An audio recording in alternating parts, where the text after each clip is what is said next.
Kung dili na ako tumana na sa iyahang gusto, pitkan og lastiko ni Mrs. ang akong tarugo.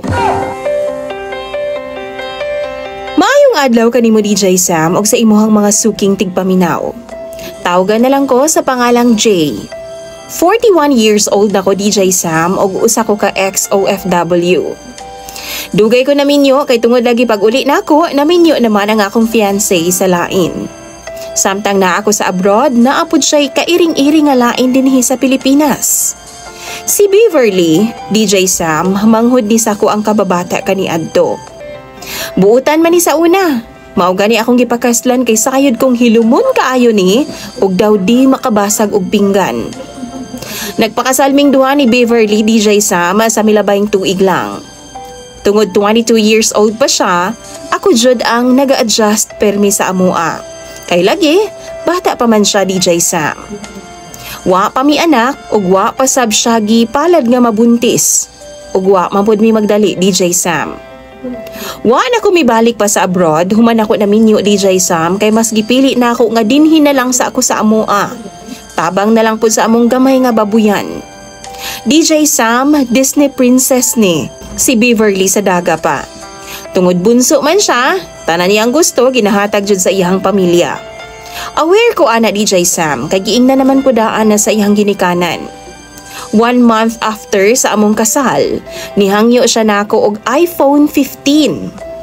Wa na ko siya matagan DJ Sam, kay naa pa man siya iPhone 14. Para nako dili na practical. Pagkatug namo DJ Sam, naghinay-hinay na siya abli sa shorts nako. Og largo siya sa akong atubangan.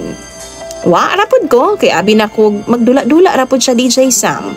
Mag-asawa thing ba? Pero unsa ba di ay nga naiging na lang kustumang kasakit.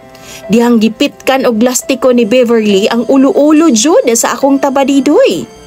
Has kang sakita. Human DJ Sam, iya kong gibiyaan og didto siya naghinuktok sa pantaw namo. Pila ka beses na iyang gibuhat nako DJ Sam. Usahay muhangyo siya nga muuli Miss Ilaha.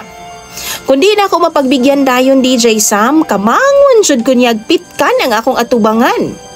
Og karon, level up na ang iyang style DJ Sam. Kay dili na lang pitkan og lastiko DJ Sam, kundi paakon pa niyag taman ang akong tabadidoy. Niadtong miaging gabi ilang tungod lagi sa lalis namo anang adlawan. Samtang natug ko DJ Sam, nahinanok ko. Gipaak niya ang akong tabadidoy og nagdugo in tawon. Hasta jung sakita DJ Sam. Karon, na-feel pa nako ang kahapdo sa sud. Kung 1 week ni nga dili mawala ang kasakit DJ Sam, ako na gyuding ipa-check up.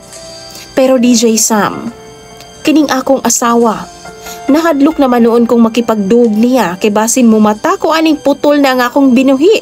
Kay lagi, wa may perpekto nga sitwasyon.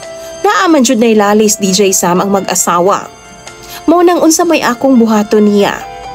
Tambagi daw ko ninyo please lang. Imong follower DJ Sam, J.